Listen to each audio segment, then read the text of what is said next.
நபி ஒலின்னு சொல்கிறோம்ல, இப்போ நபி ஒலி ரெக்கமெண்ட் என்ன? ஒவ்வொரு மாதமும் கட்டளை தானே போடுறேன், குரானை ஓதி முடியுங்க அப்படிங்கிறேன். அப்போ ரசூலா நபி ஒலி பின்பற்றுறீங்க தானே. நம்ம எவ்வளோ ஜம்மம் அடிக்கிறோம் ஃபேஸ்புக்கில், வாட்ஸ்அப்பில்.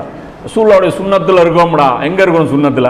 எங்கே இருக்கிறோம் சுண்ணத்தில்? அப்போ சுண்ணத்தில் இருந்தோம்னா குரானை ஓதி முடிப்போம். அப்போ என்ன விஷயம்னா, இது பண்ணோம்னா பயங்கரமான பெனிஃபிட் வந்துருக்கு தெரியுமா? ஃபேஸ்புக்கு டைமே கிடைக்காது. நைட்டு உட்காந்து குரான் ஓதுனீங்கன்னா ஃபேஸ்புக்கு டைம் கிடைக்காது, வாட்ஸ்அப்புக்கு டைம் கிடைக்காது, சண்டை ஃபசாதில் போக மாட்டோம். புரியுதா? சைத்தான் இருந்து நாம் ஆட்டோமேட்டிக்காக தப்பிச்சுருவோம்.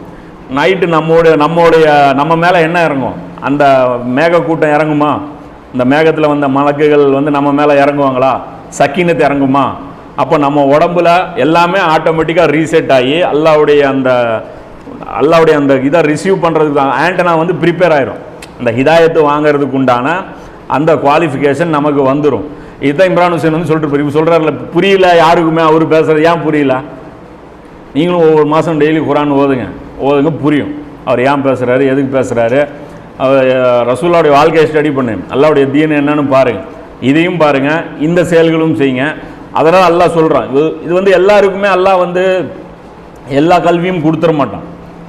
நாமளும் அந்த தகுதிகளை வளர்த்துட்டோம்னா கொடுப்பான்.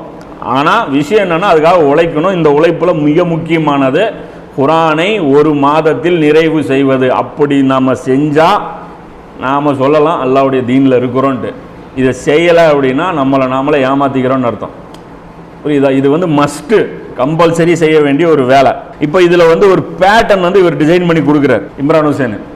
இந்தந்த சூறா இந்தந்த நாட்களில் ஓதுங்கன்ட்டு. இதுக்கு ஹதீஸ்கள்லாம் கிடையாது. இப்போ இது ரசூல்லா கற்றுக் கொடுத்தாங்களா, 30 நாளில் ஓதுங்கன்னு தான் இருக்குது. 30 நாளில் எப்படி பிரித்து ஓதுங்கிறது இல்லை. அதனால் பலரும் பலவாறாக பிரித்து ஓதியிருக்காங்க. உதாரணத்துக்கு இப்போ ஜூஸாக பிரிச்சிருக்காங்களா, 30 ஜுசு அப்படின்னு சொல்லி பிரிச்சிருக்காங்க. அதை என்ன பண்ணியிருக்காங்க, குரானை மொத்தமாக இப்படி எடுக்க வேண்டியது. புரியுதா? மொத்தமாக இப்படி எடுத்துக்கோ, 300 பேஜ் இருக்குன்னு வச்சுக்கோ, 10 பேஜாக பிரிச்சிட்டாங்க. 300 பேஜ், உதாரணம் புரிஞ்சுக்கிறதுக்கு சொல்கிறேன், 300 பேஜ் இருக்குது, 10 பேஜாக 30 பாட்டாக பிரித்து இது 10 ஓதிக்கிங்கன்ட்டாங்க.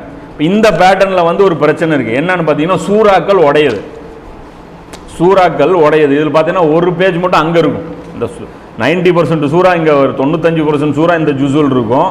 அடுத்த ஜூஸில் பார்த்தீங்கன்னா பாதி சூறா இருக்கும். ஆனால் இந்த சூறா உடைக்கிறது தப்பு. ஏன்னா சூறா உடைக்கிறது ஆதாரம் கிடையாது. இந்த அடிப்படையில் சூறாக்கள் உடைக்கக்கூடாது. சூறாக்கள் உடைக்காமல் ஒரு மெத்தடில் ஓதணும். இல்லை இந்த சூறாக்கள் உடைக்கிறாங்க இல்லையா, இந்த சூறாக்கள் உடைக்கிறது நிறைய பேர் குறை சொல்கிறேன். இந்த ருக்கு பிரிக்கிறது ஒரு பிரச்சனை இல்லை. ஏன்னா அது தொழுகையில் மினிமம் இந்த அளவுக்கு ஓதலாம் அப்படிங்கிற ஒரு சஜஷன் தான் அது கொடுக்குறாங்க. இந்த சம்பவத்தை முழுசாக ஓதுங்க,